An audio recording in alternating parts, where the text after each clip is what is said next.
TV Fortaleza, a emissora da Casa do Povo.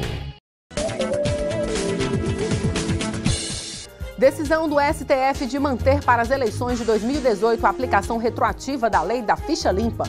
A audiência pública na Câmara Municipal de Fortaleza discute a segurança pública. Defensoria Pública inaugura sede do Núcleo de Enfrentamento à Violência contra a Mulher. Conheça a previdência complementar da OAB-Prev e a nossa agenda com os concursos jurídicos com inscrições abertas. Os principais destaques do Judiciário brasileiro, agora no programa Mundo Jurídico. O Supremo Tribunal Federal manteve a decisão da própria Corte, que validou em outubro do ano passado a aplicação retroativa da Lei da Ficha Limpa, norma que entrou em vigor em 2010 para barrar a candidatura de condenados por órgãos colegiados. Acompanhe. Prevalece o entendimento de que no momento do registro da candidatura é que os critérios de elegibilidade do candidato são verificados. Assim, mesmo antes da lei de 2010, quem foi condenado por abuso político e econômico está inelegível por 8 anos, sem poder se candidatar em 2018.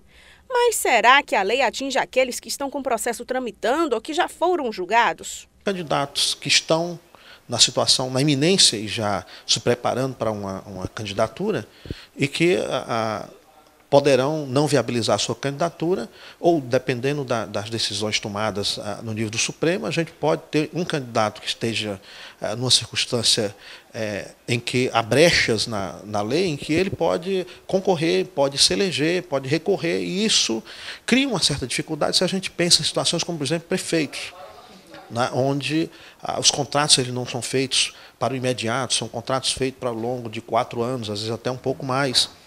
E a gente estaria diante de um gestor que talvez já estivesse entrando no cargo com uma certa dúvida com relação à continuidade do seu mandato. O assunto repercutiu dentro e fora do parlamento. A lei da ficha limpa, eu acho que foi um avanço, embora existam alguns excessos, né, a gente consegue perceber que em alguns casos há um esmero maior da justiça do que em outros casos, mas isso faz parte, eu acho, da conjuntura política nacional, e o Supremo dá uma decisão final, que isso é importante que todos os políticos tenham observado, e mais do que os políticos, a população observe. A gente precisa moralizar a política, a gente precisa realmente investir em candidaturas de pessoas que tenham compromisso com as questões sociais e não que queiram entrar na política pública para favorecer a si mesmo. Então, pessoas que têm condenação, né, como ficha suja, não podem disputar a eleição, é algo que para mim é extremamente justo. Nas ruas, o povo concorda com a determinação. Concordo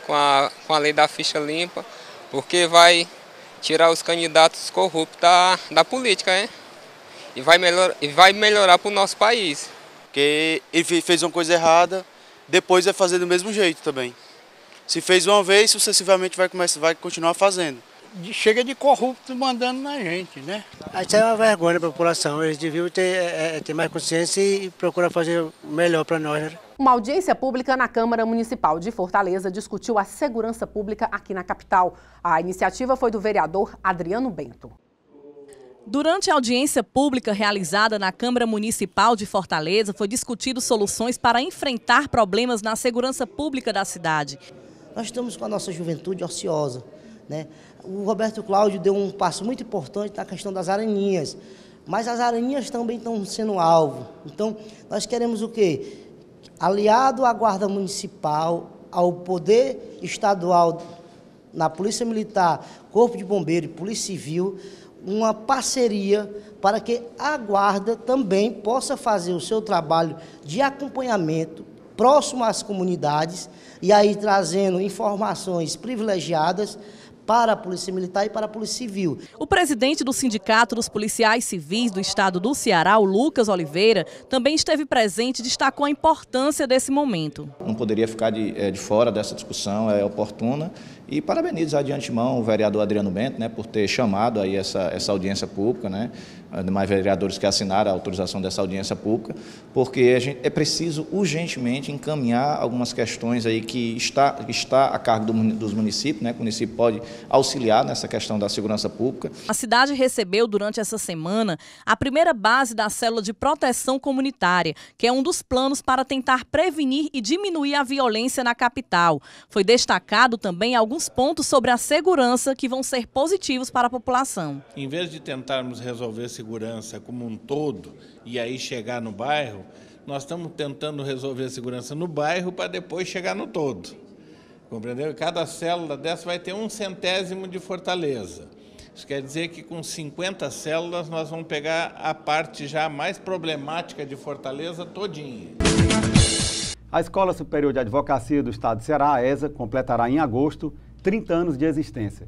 E para falar sobre as principais ações desenvolvidas pela entidade, principalmente nos últimos 2 anos, nós conversamos agora com o diretor executivo da ESA, Dr. Marcel Feitosa.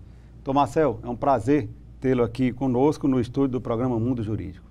Hervélte, o prazer é sempre renovado, voltar ao mundo jurídico e conversar um pouco sobre as ações que a ESA vem desenvolvendo ao longo de 2016, 2017 e, por fim, falar também um pouquinho das novidades que temos para 2018.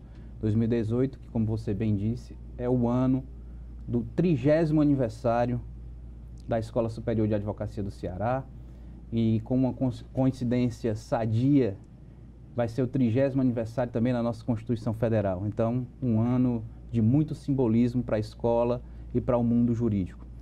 Doutor Marcel, a ESA vai completar 30 anos de atuação, tendo muito o que comemorar.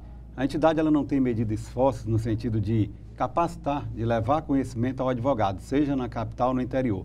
É tanto que, salvo engano, no último ano foram 155 cursos presenciais só em Fortaleza e mais 67 cursos presenciais nas subseccionais do interior, não é verdade? É verdade. Nós temos trabalhado incansavelmente e aqui quero fazer um registro público de agradecimento à minha diretoria, aos colaboradores da ESA, aos coordenadores da ESA no interior do estado, porque para que nós possamos fazer a interiorização da ESA e diminuir esse déficit que temos histórico com o interior do estado, nós nomeamos coordenadores em todas as subseções e eles têm nos demandado cada vez mais e é nossa missão qualificar e atualizar todo colega indistintamente, seja na capital ou no interior. Os números são significativos, mas nós não vamos parar só por aí. Queremos aumentar cada vez mais esses números e as estatísticas da Escola Superior de Advocacia para bem servir o colega advogado na qualificação e na atualização jurídica. Quando o senhor fala nos números, realmente os números são bem representativos, porque só nos cursos presenciais em Fortaleza foram 8.500 alunos inscritos. Isso é muito, né? É muito, Hervélte. Se você levar em consideração que a gente deve ter aí por volta de 20 mil advogados ativos hoje nos quadros da OAB Ceará, 8.500 tem uma representatividade e demonstra que os colegas também estão dispostos a agregar conhecimento para aplicar no dia a dia profissional. E é interessante que o público da Escola Superior de Advocacia é um público que busca no conhecimento e na técnica do professor que lá está, a possibilidade de obter uma informação prática e utilizá-la no dia seguinte já na sua atuação profissional.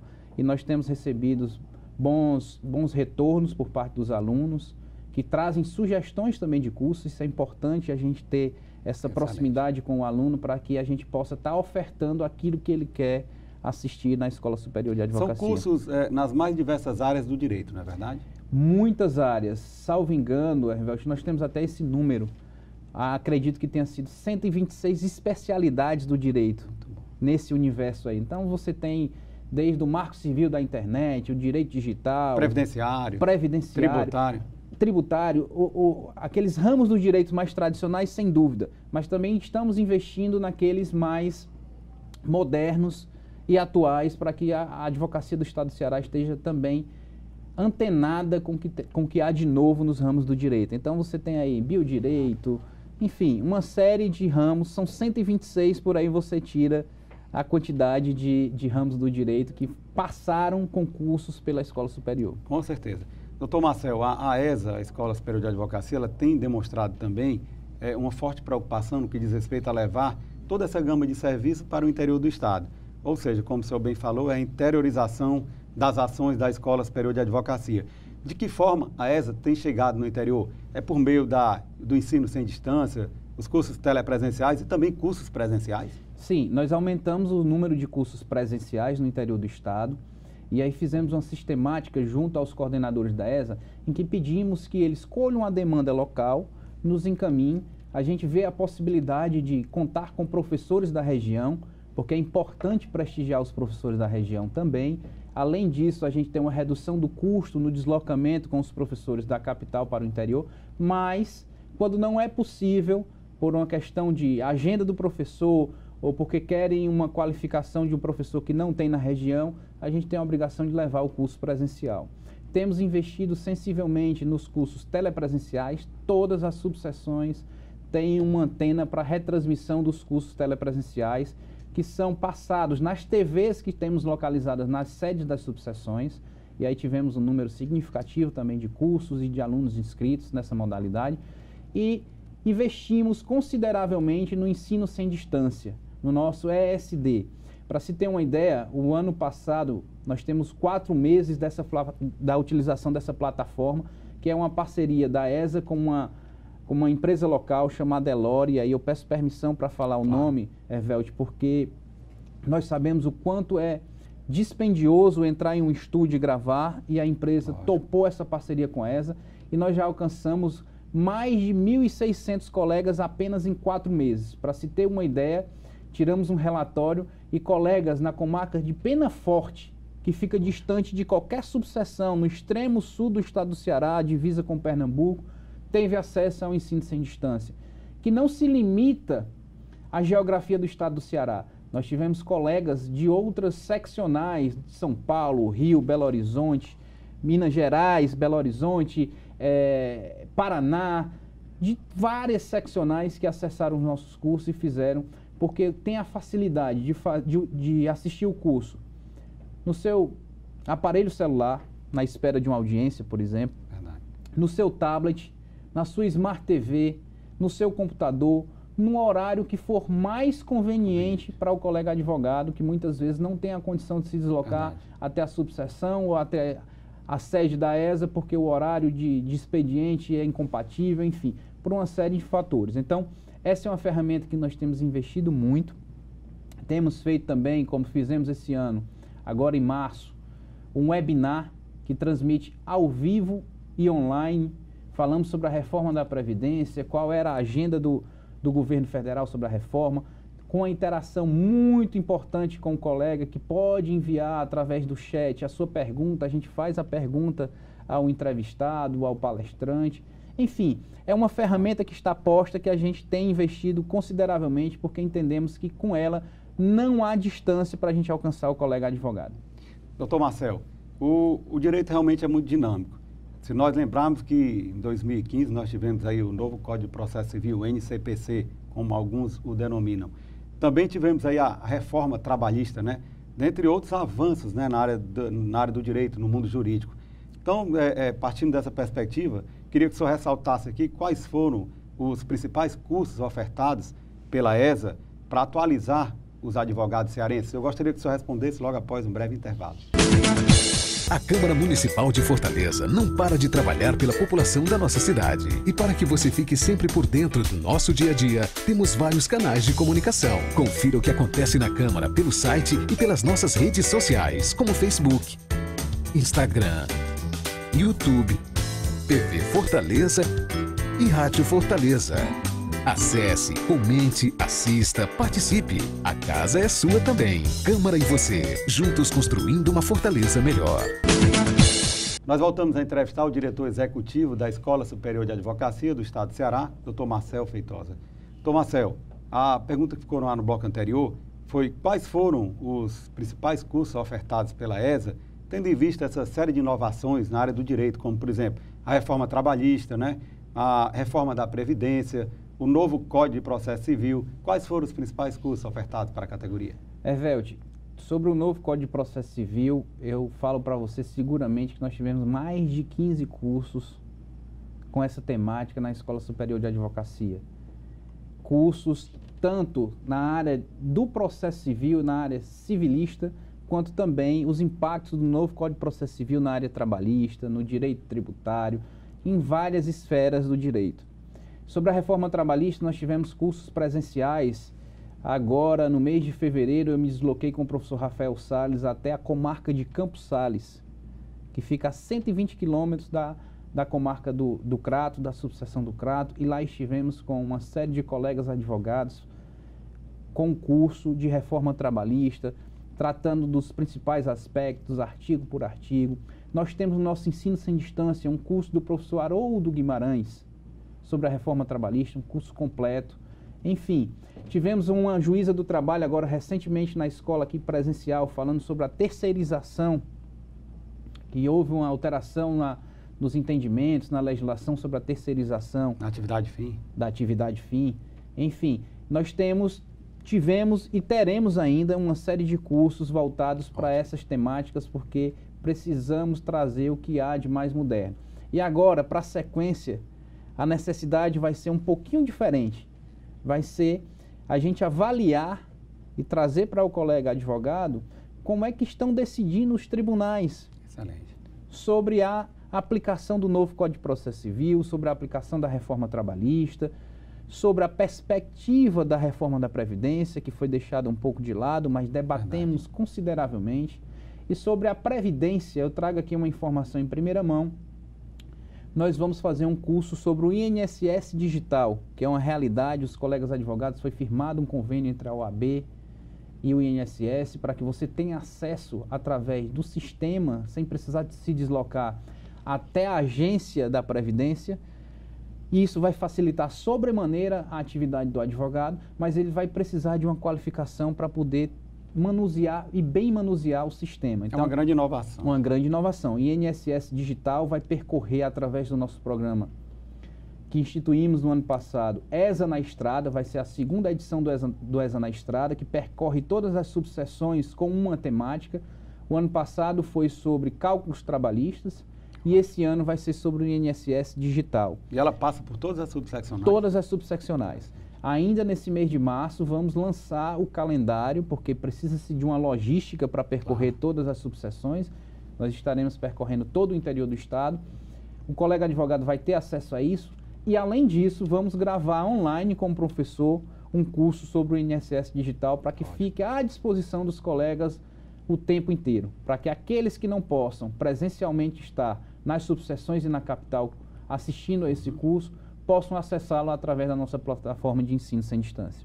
Então, Marcel, além dos cursos gratuitos, eu vejo que a Escola Superior de Advocacia ela oferece uma gama de cursos, além dos cursos pagos, também cursos gratuitos. O que eu tenho visto aqui nesse relatório formulado pela Escola Superior de Advocacia é que foram 188 cursos gratuitos ministrados, sendo 46 com desconto na anuidade da OAB Ceará, não é verdade? É verdade. Nós prometemos aos colegas advogados que iríamos aumentar o número de cursos gratuitos que dariam desconto à anuidade. Por quê? Porque nós temos um programa de qualificação atrelado a um desconto financeiro.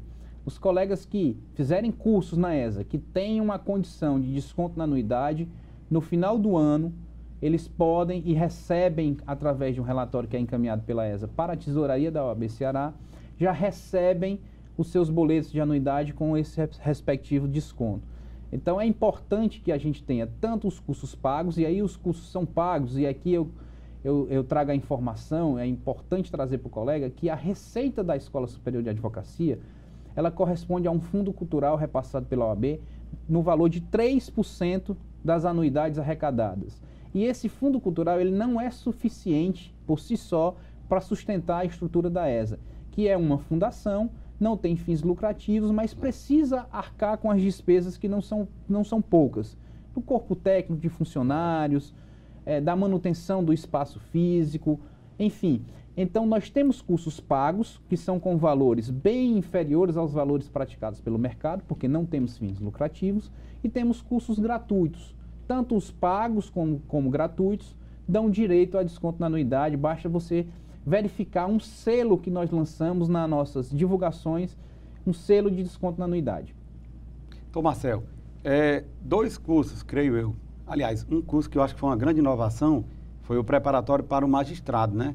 E um curso já tradicional, que é aquele para o exercício da advocacia. Queria que o senhor falasse um pouco sobre esses 2 cursos. Sim, o curso preparatório para o exercício da advocacia foi um curso que disputou o Prêmio Inovare, vem de gestões anteriores, a gente continua ofertando esse curso, porque com esse curso nós abraçamos o jovem advogado na Escola Superior de Advocacia, levando profissionais experientes que dão dicas de atuação nas suas respectivas áreas. Além dele, nós temos um curso preparatório para os mestrados, tanto da UFC quanto da Unifor. Também uma inovação da escola no aspecto de aproximar a advocacia com a academia. E tem tido um resultado surpreendente. Agora, nesse ano, estamos formulando junto com todas as associações de jovens advogados, Haja Forte, Haja e Nova Advocacia, além do Tribunal de Prerrogativas, um curso de formação da jovem advocacia. Esse curso vai tratar, por exemplo, em um primeiro módulo, das alternativas da advocacia privada, da advocacia pública. Depois nós vamos tratar da tributação do escritório de advocacia, do registro do escritório de advocacia, do advogado individual, da sociedade de advogados. Vamos falar sobre como montar o primeiro escritório de advocacia, que são temáticas que não são tratadas nos bancos da faculdade e que são muito caras para a advocacia, para quem inicia no mercado de trabalho.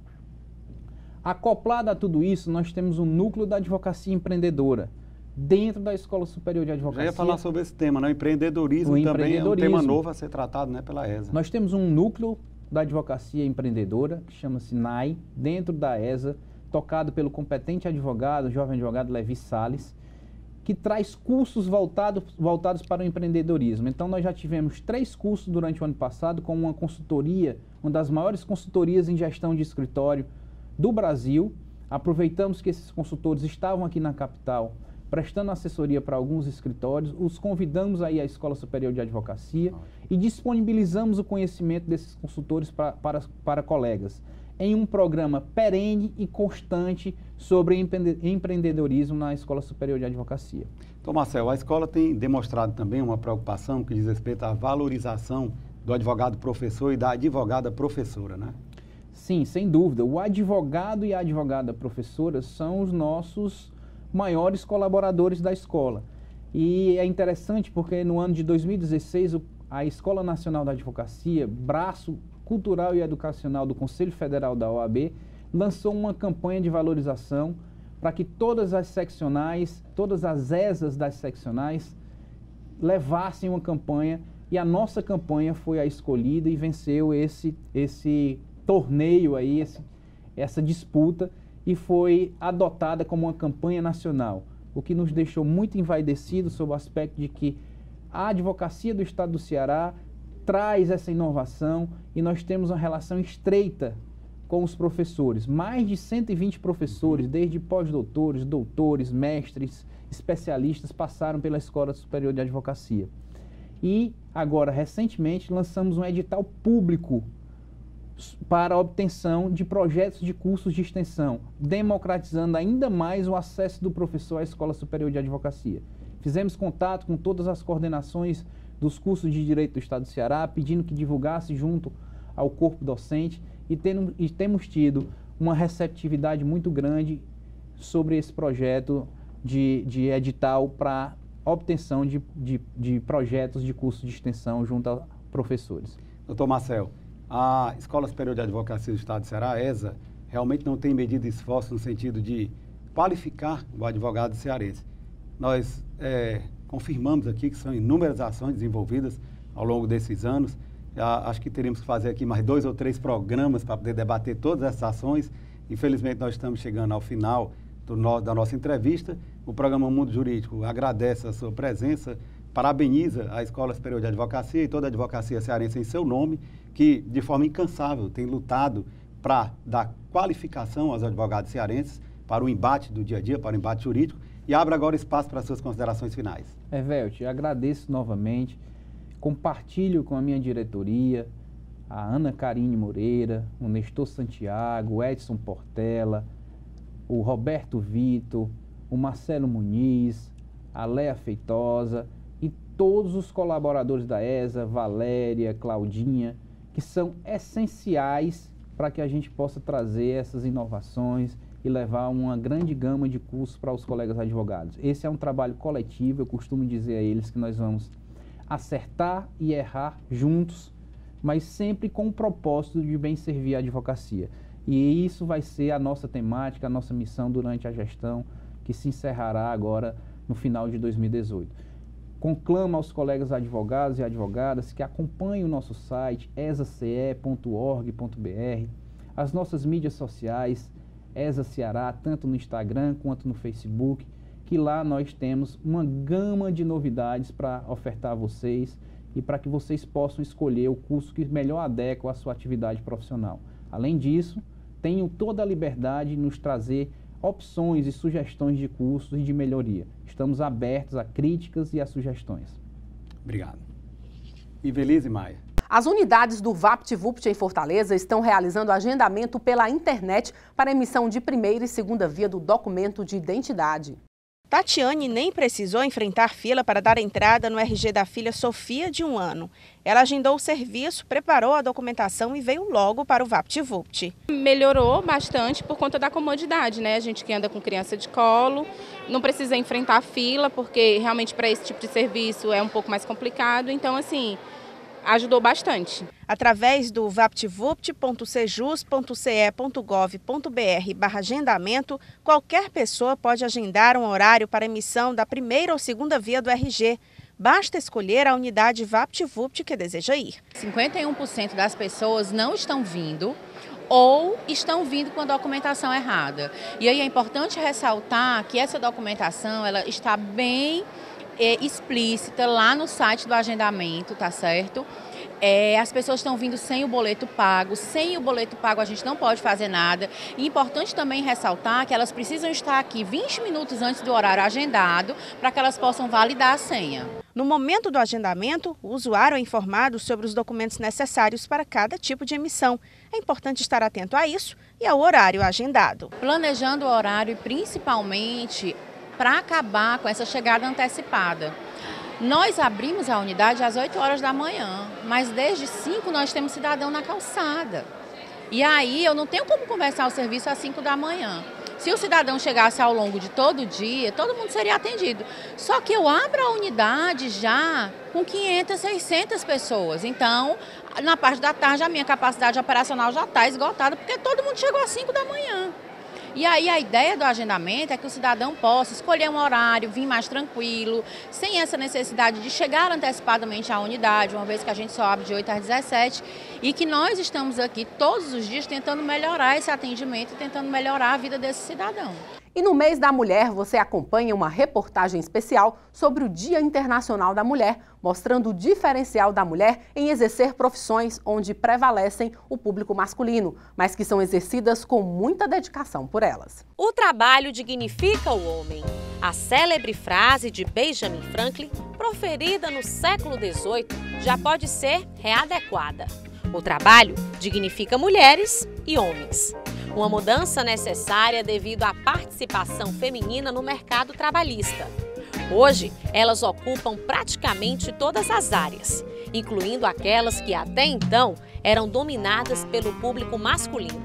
Uma prática cultural que começou no seio familiar. O espaço público sempre discriminou a mulher. Discriminou por quê? Porque enxergou a mulher como aquele sujeito social que deveria desempenhar uma função social apenas no lar, apenas dentro da família, no espaço do que nós chamamos da reprodução, né? Desenvolvendo as tarefas domésticas, cuidando da família, cuidando dos filhos, realizando os cuidados, né? Os cuidados com a família em todos os seus ciclos, né? Desde o nascimento até a velhice.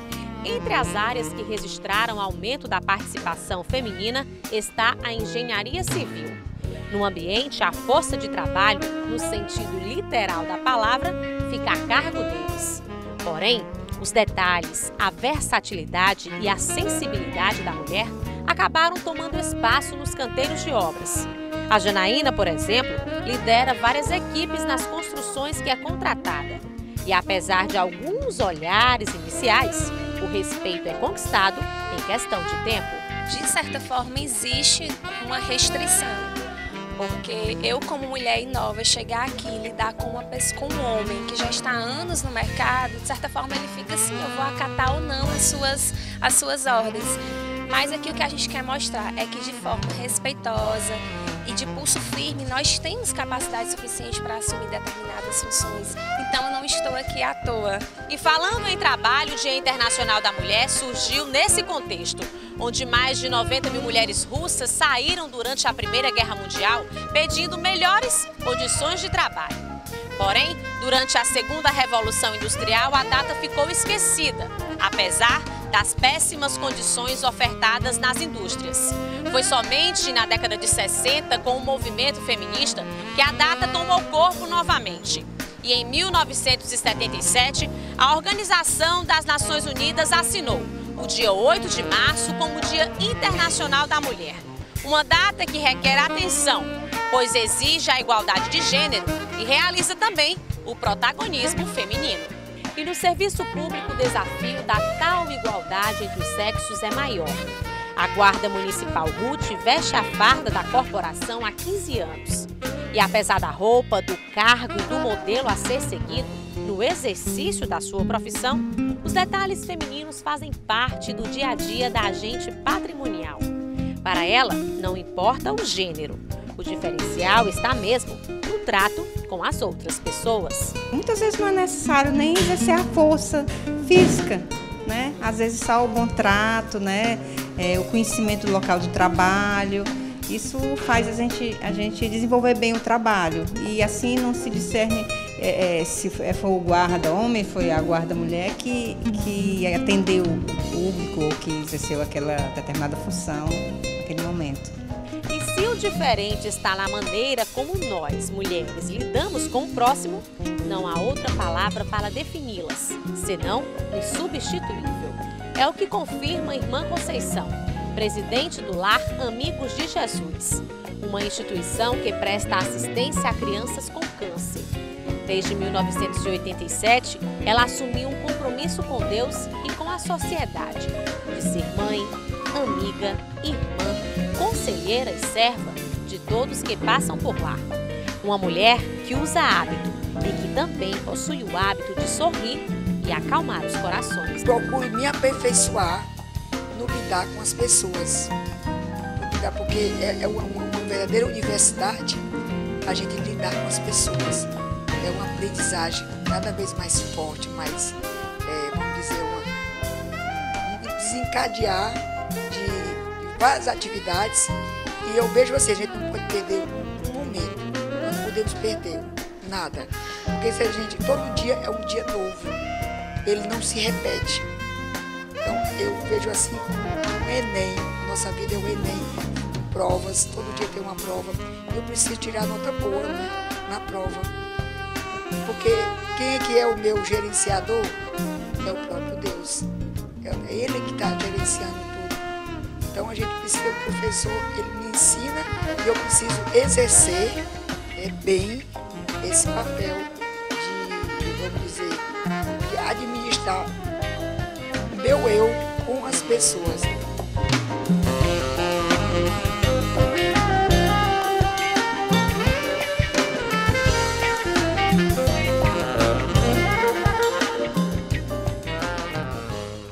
A Previdência Complementar fechada no Brasil vem crescendo a cada ano. O brasileiro percebeu que é preciso pensar no futuro, poupar hoje para ter qualidade de vida amanhã. Na prática, os planos de previdência complementar funcionam como uma poupança. É um investimento de longo prazo e uma forma de investir bem flexível e transparente, em que você pode acompanhar através de extratos a rentabilidade de seus investimentos. Formar uma reserva financeira para realizar um sonho e planejar uma aposentadoria segura a longo prazo, além de uma renda para o caso de invalidez e uma pensão paga aos seus beneficiários caso ocorra alguma fatalidade. Esses são os principais objetivos de quem já aderiu ao plano de benefícios previdenciários do advogado OAB Prev Ceará. O Centro de Apoio e Defesa do Advogado e da Advocacia Cearense tem lutado de forma incansável em defesa das prerrogativas dos advogados cearenses. E para falar sobre as principais ações desenvolvidas pelo Centro e sobre as principais formas de ataque às prerrogativas dos advogados, nós recebemos agora no nosso estúdio o coordenador-geral do Centro de Apoio e Defesa do Advogado, Dr. José Navarro, e o advogado do Centro de Apoio, Dr. Robson Sabino. Dr. Navarro, é um prazer ter aqui no nosso estúdio novamente. Satisfação é nossa poder participar novamente desse conceituado programa. Dr. Navarro, eu quero iniciar o programa falando sobre um caso emblemático, um recente caso aí de desrespeito às prerrogativas de uma advogada cearense que estava militando, estava defendendo uma causa junto, salvo engano, à Vara de Família, segunda Vara de Família, onde ela teve suas prerrogativas desrespeitadas e ainda foi ameaçada pelo magistrado. De que forma o Centro está acompanhando esse caso? Esse caso ele foi uma situação que teve uma repercussão muito grande, porque envolvia a situação de família, guarda de criança, e a advogada muito diligente, ela tentava, né, se entrevistar com o juiz por diversas vezes para demonstrar uma situação de urgência daquele processo.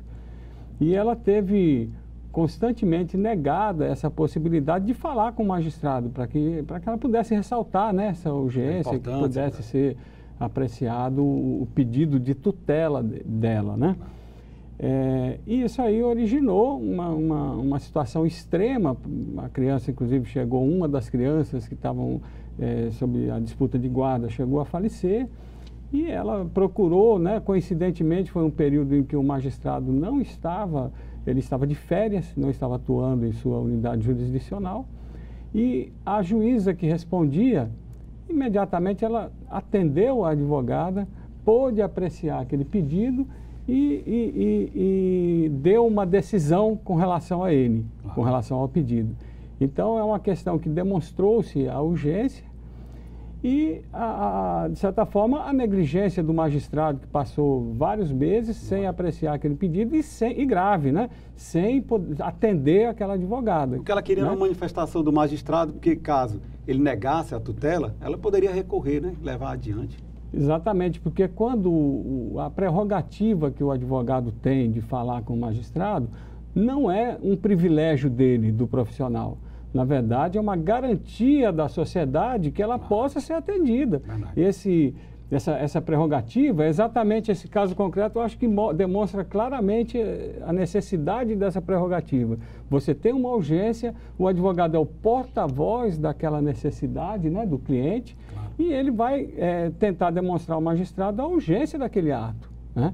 Então, isso demonstra muito bem a necessidade de se manter, né, essa prerrogativa do advogado. Dr. Robson, de que forma a OAB, por meio do Centro de Apoio e Defesa do Advogado da Advocacia, vem acompanhando este caso específico? Pronto, inicialmente, desde nos momentos seguintes ao acontecimento do fato, ela imediatamente procurou o Centro de Apoio, conversou com os advogados lá que estavam presentes e demonstrou toda a situação. Ela chegou no momento de desespero, chorando, devido a todos os fatos. E imediatamente a gente foi ver tudo o que aconteceu, né? Então, como o doutor Navarro passou, a primeira coisa foi a falta de atendimento do magistrado e das servidoras da vara que impossibilitaram essa conversa. Então, essa o primeiro ponto a ser analisado. O segundo ponto é que o magistrado continuou atuando no processo, inclusive fazendo audiência, quando ele não tinha mais condição nenhuma de atuar naquela causa.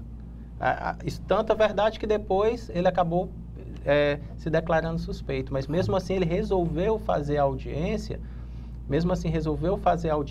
e avisou no começo da audiência que ao final iria conversar com os clientes, com a advogada. Então, e aí veio toda a confusão, todo aquele áudio gravado. Após o término da audiência, então, a advogada, sabendo que o magistrado iria tratá-la mal, porque ele já tratou no começo da audiência, então ela passou a gravar como forma de precaução e para se proteger de eventuais abusos que o magistrado cometesse. E ele se declarou suspeito? Somente depois da audiência, nos dias depois que o caso estourou e foi de conhecimento da OAB, da imprensa nacional, aí depois é que ele veio a se tornar suspeito. Mas no nosso modo de entender, ele deveria ter nem feito a audiência, já que ele estava emocionalmente abalado, digamos assim. Então ele fez a audiência, fere o código da da magistratura, inclusive. Doutor Navarro, quais são as medidas práticas que podem ser adotadas pela OAB diante de um caso como esse? Seria representar junto ao Conselho Nacional de Justiça, levar o caso para a Corregedoria do Poder Judiciário Cearense? Quais são as medidas práticas?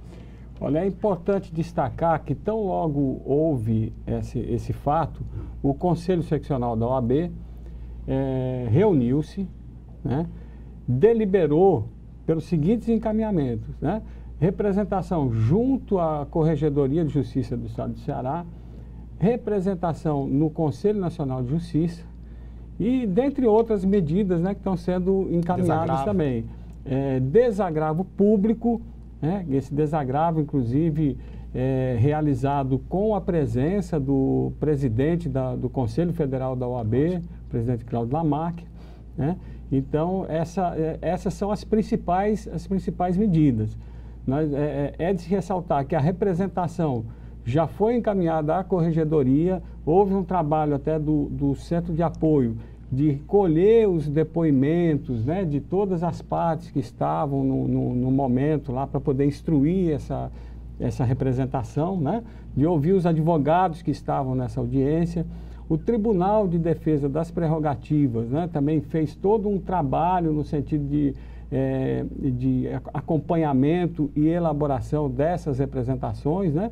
Então, a OAB se posicionou firmemente, né, porque é um caso que exigia, né, na verdade, um posicionamento mais efetivo, né, da instituição.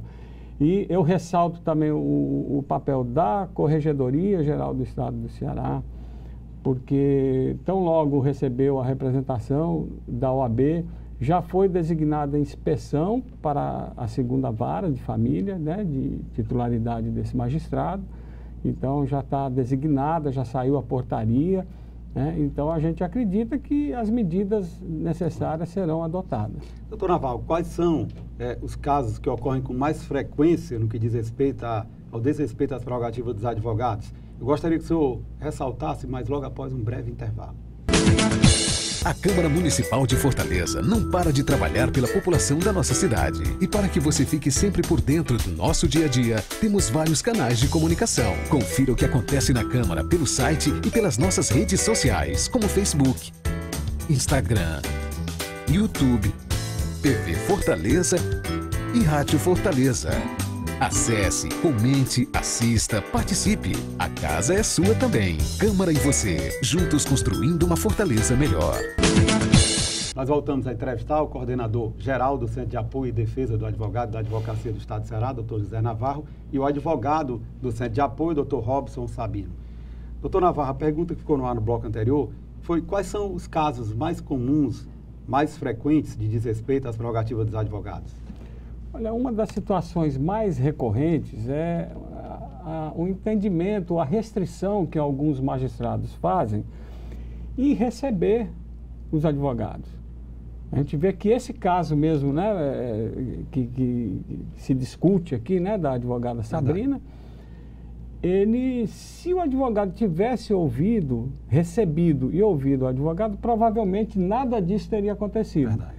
Então, a gente tem magistrados que tentam marcar dia para atendimento, tentam restringir, fazer um agendamento prévio para atender, outros que nem atendem, né, o advogado. Então, recentemente, inclusive, nós tivemos uma situação que envolvia a 20ª e a 22ª Varas Cíveis de Fortaleza. Então, as magistradas lá, elas estavam restringindo o atendimento, uma delas apenas um dia por semana e a outra em 2 dias por semana, num período limitado também. A OAB ingressou com pedido de providências, né, junto ao Conselho Nacional de Justiça, e o Conselho Nacional de Justiça, agora recentemente, já se manifestou em decisão unânime, decidindo sobre a obrigatoriedade das magistradas em atenderem aos advogados, né, independentemente de prévio agendamento. Então, acredito que essa é uma dentre outras, né, é uma das situações que tem ocorrido com maior frequência, né, atualmente. Doutor Robson, qual a avaliação que o senhor faz desse posicionamento de magistrados que se recusam a receber advogados, limitando o horário? Pronto, é um direito do advogado, ele está expresso lá na Lei 8.906/94. Então, isso evita uma série de coisas, é um direito da sociedade, na verdade. Se o magistrado tivesse atendido a Sabrina, nada disso teria acontecido. Então, por conta disso, a OAB tem tido um posicionamento muito firme, a OAB Ceará, e antes do fato, como o doutor Navarro falou, ingressou no Conselho Nacional de Justiça, e o Conselho Nacional de Justiça, mais uma vez, deu vitória à OAB Ceará, quando entendeu que a obrigação do magistrado atender o advogado. Seja ele estando presente, ele tem a obrigação de atender. Claro que se ele estiver numa audiência, o advogado vai esperar o término da audiência ou o intervalo para que ele possa ser atendido. Mas em demais casos, o magistrado não tem desculpa, eu estou sentenciando, eu estou fazendo isso. Ele tem a obrigação de atender, porque os casos que o advogado leva são urgentes, são normalmente urgentes, e o simples atendimento pode evitar o perecimento do próprio direito da parte. Com certeza. Doutor Navarro, eu lembro que um outro ponto de conflito, até recorrente, dizia respeito ao atendimento dos advogados nas delegacias, mormente no que diz respeito ao acompanhamento do inquérito policial, tendo em vista que o inquérito é uma peça inquisitorial e faz parte da primeira fase da persecução penal, então não haveria contraditório e ampla defesa. Me parece que há, inclusive, uma ampliação, no que diz respeito ao acompanhamento por parte do advogado, trazido pela Lei 13.245 de 2016. Como é que está essa questão com as delegacias? Está mais pacificado? O advento da Lei 13.245 de 2016, ela criou uma nova situação para o acompanhamento do inquérito por parte do advogado. Hoje o advogado ele tem mais tranquilidade para poder acompanhar não somente o depoimento do seu cliente, mas o depoimento dos condutores, depoimento das testemunhas, que eventualmente sejam inquiridas, e podendo inclusive formular quesitos durante esse procedimento. Embora o caráter do inquérito ele seja inquisitorial, ele tem uma certa relativização com o advento dessa lei. Não perdeu esse caráter, mas o advogado tem uma participação mais efetiva. Existe, inclusive, uma súmula do próprio Supremo Tribunal Federal que diz que deve ser dado acesso ao advogado a toda aquela parte do inquérito, os autos, já documentados. Então, isso aí não pode ser negado o acesso ao advogado. Exatamente. Súmula vinculante 14, exatamente. E que essa lei 13.245, ela ratificou e ampliou essa súmula, inclusive.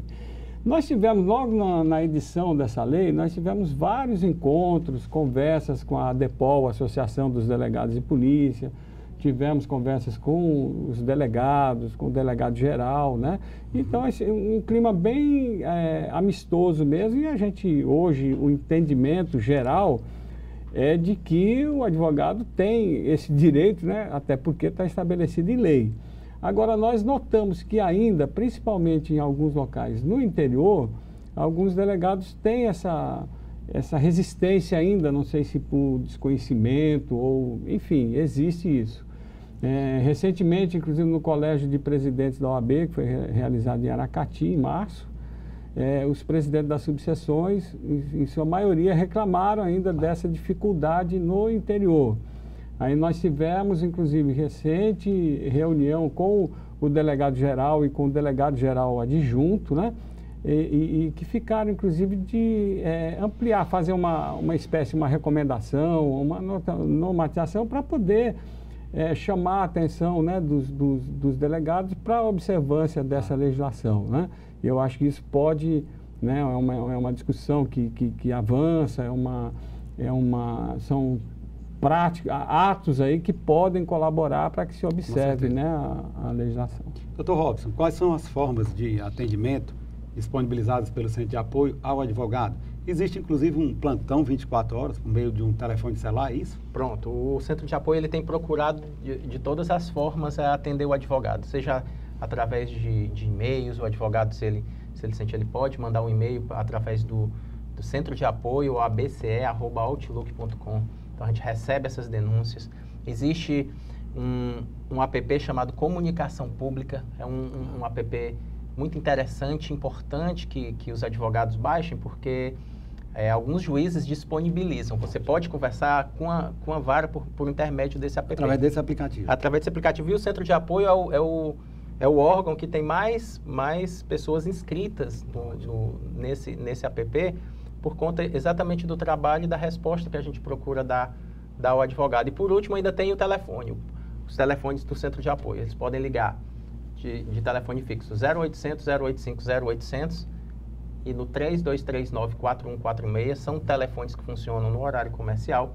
E tem ainda o celular, que é o 99111 5533. Esse telefone funciona em plantão 24 horas, 7 dias por semana, feriado. Então, o advogado, tendo qualquer dificuldade, ele pode entrar em contato com a OAB e a OAB vai dar todo o apoio necessário ao causídico para que ele possa exercer sua profissão com dignidade e atuando em benefício do seu cliente.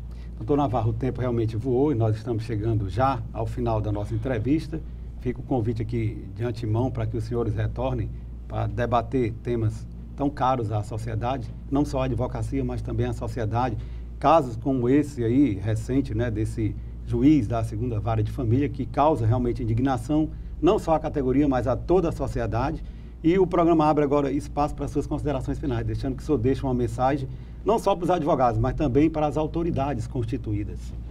Eu quero dizer que incidentes como esses que ocorreram não podem, de maneira nenhuma, ser motivo para que haja assim, discordância entre os operadores de direito, né? Entre a advocacia, membros do Ministério Público, delegados, magistrados, né?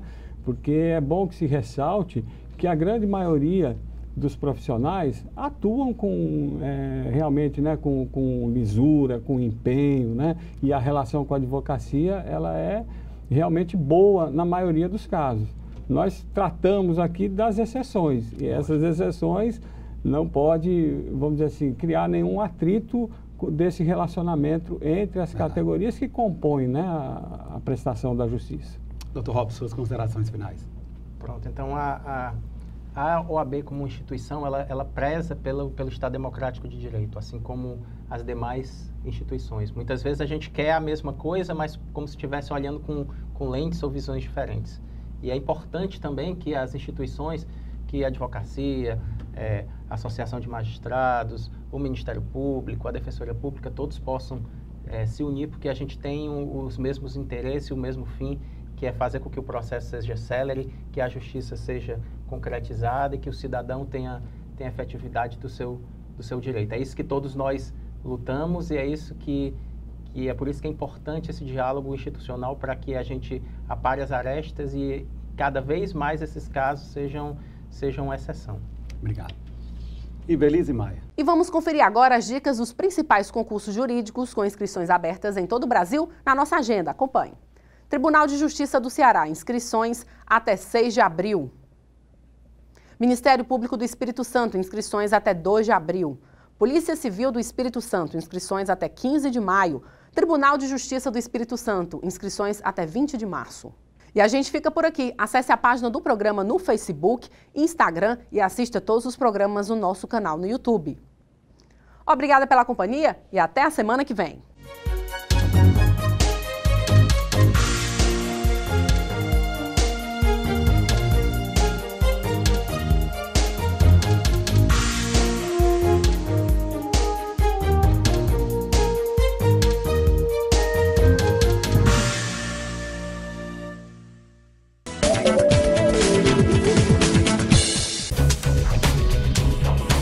TV Fortaleza, a emissora da Casa do Povo.